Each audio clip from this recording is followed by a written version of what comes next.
ହୋଇଗଲା ନା ସେହି ସବୁ ଯାହା ଡର ଥିଲା। ଧୋକା ମିଳିଗଲା। ସେହି ମଣିଷ ଧୋକା ଦେଇ ଚାଲିଗଲା ତୁମକୁ। ଦେଖ ସତ ଏୟା, ତାଙ୍କ ସତ ତୁମ ସାମ୍ନାକୁ ଆସିଗଲା। ସତ ସାମ୍ନାକୁ ଆସିଲେ ତ କଷ୍ଟ ନିଶ୍ଚିନ୍ତ ହେବ।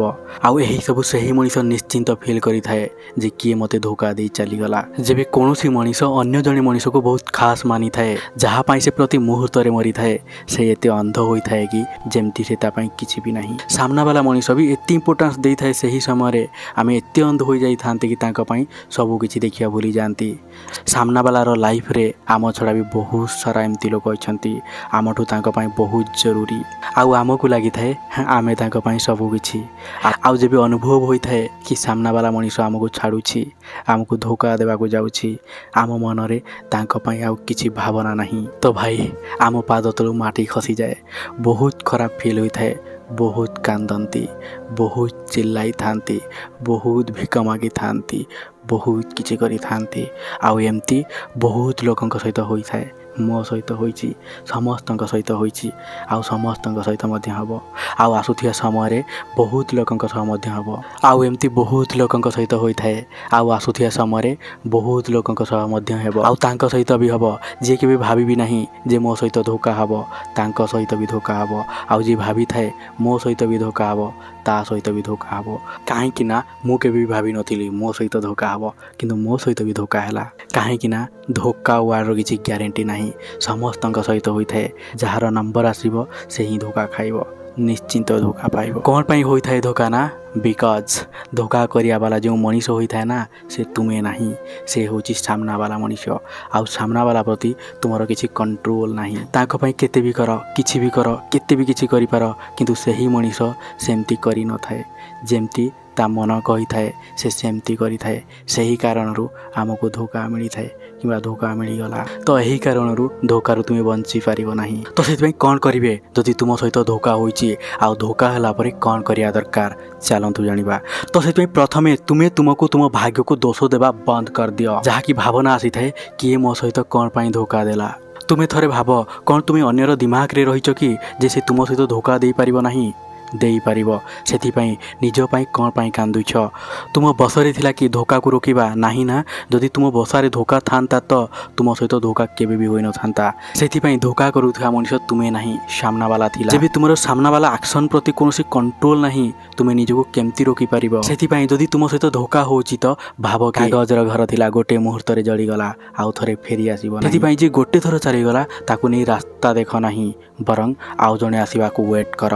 ଯିଏ ଯିବାକୁ ଚାହୁଁଛି ତାକୁ ଯିବାକୁ ଦିଅ ଭାଇ, ସେ ଯାଇସାରିଛି। ସେଥିପାଇଁ ଯେ ଗୋଟେ ଥର ଚାଲିଗଲା ତାଙ୍କୁ ନେଇ ପସ୍ତାଅ ନାହିଁ, ବରଂ ଆଉ ଜଣେ ଆସିବାର ୱେଟ୍ କର।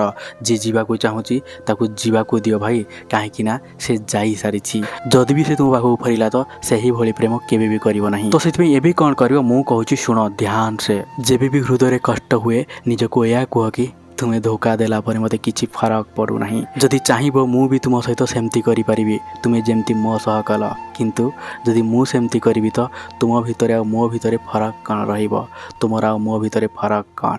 ବାସ୍ ତାଙ୍କୁ ଏମିତି କହିପାରିବ। ଆଉ ଏହି ଫରକକୁ ମାନୁଆଲି ମେଣ୍ଟେନ୍ କରିବାର ଅଛି ତୁମକୁ। ନିଜେ ନିଜକୁ ଏହା କହି ଶାନ୍ତି କରାଅ କି ଭଲ ହେଲା, କମ୍ ସେ କମ୍ ଆଜି ତ ସାମ୍ନାକୁ ଆସିଗଲା। ଯଦି ଆଜି ସତ କ'ଣ ସାମ୍ନାକୁ ଆସିନଥାନ୍ତା ତ ଆଉ କିଛି ବଡ଼ ହୋଇଥାନ୍ତା ମୋ ସହିତ। ତ ସେଥିପାଇଁ ଯଦି କିଏ ତୁମକୁ ଧୋକା ଦେଲା ତ ତାକୁ କେବେ ଘୃଣା କର ନାହିଁ। ଆଉ ଘୃଣା କରିକି ବି କ'ଣ ମିଳିବ? କେବଳ ତୁମର ଘା ବହୁତ ବଢ଼ିଯିବ। ତୁମ ଘା ସେ ପର୍ଯ୍ୟନ୍ତ ଶୁଖିବ ନାହିଁ ଯେ ପର୍ଯ୍ୟନ୍ତ ତୁମେ ମାସୁମ ମଣିଷ ଭାବି ତାଙ୍କୁ କ୍ଷମା ନ କରିଛ। ସେ ପର୍ଯ୍ୟନ୍ତ ତୁମ ଘା, ଯେଉଁ କଷ୍ଟର ଘା ଶୁଖିବ ନାହିଁ। କାହିଁକି ନା ସେହି ମଣିଷ ଭିତରେ ତୁମ ପାଇଁ କିଛି ବି ଭ୍ୟାଲୁ ନଥିଲା। କିଛି ବି କଲ ତାଙ୍କ ପାଇଁ ତାଙ୍କ ଲାଇଫ୍ରେ ତୁମ ପାଇଁ କିଛି ବି ଭ୍ୟାଲୁ ରହିବ ନାହିଁ। ସେଥିପାଇଁ ସେହି ମଣିଷ ଭିତରେ କିଛି ଭ୍ୟାଲୁ ନାହିଁ ତୁମ ପାଇଁ। କିଛି ବି କର ତାଙ୍କ ପାଇଁ, ତାଙ୍କ ଲାଇଫ୍ରେ ତୁମ ପାଇଁ କିଛି ବି ଭ୍ୟାଲୁ ରହିବ ନାହିଁ। କ'ଣ ପାଇଁ ନା ଯେମିତି ଋତୁ ପରିବର୍ତ୍ତନ ହୋଇଥାଏ, ଋତୁ ବଦଳିଥାଏ, ଠିକ୍ ସେମିତି ଲୋକ ବି ବଦଳି ଯାଆନ୍ତି। ସେଥିପାଇଁ ଯିଏ ତୁମର ନାହିଁ ସେ ଚାଲିଯିବ, ଯିଏ ତୁମର ସେ ତୁମ ସହିତ ରହିବ ହିଁ ରହିବ। କିନ୍ତୁ ତୁମକୁ କିମ୍ବା ଆମକୁ ଲାଗେ ମୁଁ ସେହି ମଣିଷ ପାଇଁ ସବୁ କିଛି କରିସାରିଥିଲି କିମ୍ବା ବହୁତ କିଛି ଭଲ କରିଥାନ୍ତ, ଯେମିତି କୌଣସି ମଣିଷ ଏବେ ତାଙ୍କ ପାଇଁ କରୁଛି। ଭାବ କି କ୍ଷତି କାହାର ହେଉଛି? ତାଙ୍କର। ଯିଏ ତୁମକୁ ଧୋକା ଦେଇଛି। କାହିଁକିନା ସେ ଯେଉଁ ମଣିଷ ପାଖକୁ ଯାଇଛି ସେ କେବେ ତୁମ ଭଳି ପ୍ରେମ କରିପାରିବ ନାହିଁ, ଭଲ ପାଇବା ଦେଇପାରିବ ନାହିଁ। କ'ଣ ପାଇଁ ନା ସେ ମିସ୍ କରିବ ହିଁ କରିବ, ଆଜି ନହେଲେ କାଲି ମିସ୍ କରିବ ହିଁ କରିବ। ଆଉ ଏବେ ବି ସେ ମିସ୍ କରୁଥିବ। କ'ଣ ପାଇଁ ନା ମିସ୍ କରୁଛି, ସେ ମିସ୍ କରିବ ନା ଯାହା ତୁମେ ଦେଇପାରିବ ନା ତାଙ୍କୁ କେହି ବି ଦେଇପାରିବେ ନାହିଁ। ଏହା ମୁଁ ଗ୍ୟାରେଣ୍ଟି ସହ କହୁଛି। ତ ସେଥିପାଇଁ ନିଜକୁ ନେଇ ତାଙ୍କ ପାଇଁ କେବେ କାନ୍ଦ ନାହିଁ, କି ଚିଲ୍ଲାଅ ନାହିଁ, କି କୌଣସି ଖରାପ ଡିସିସନ୍ ନିଅ ନାହିଁ।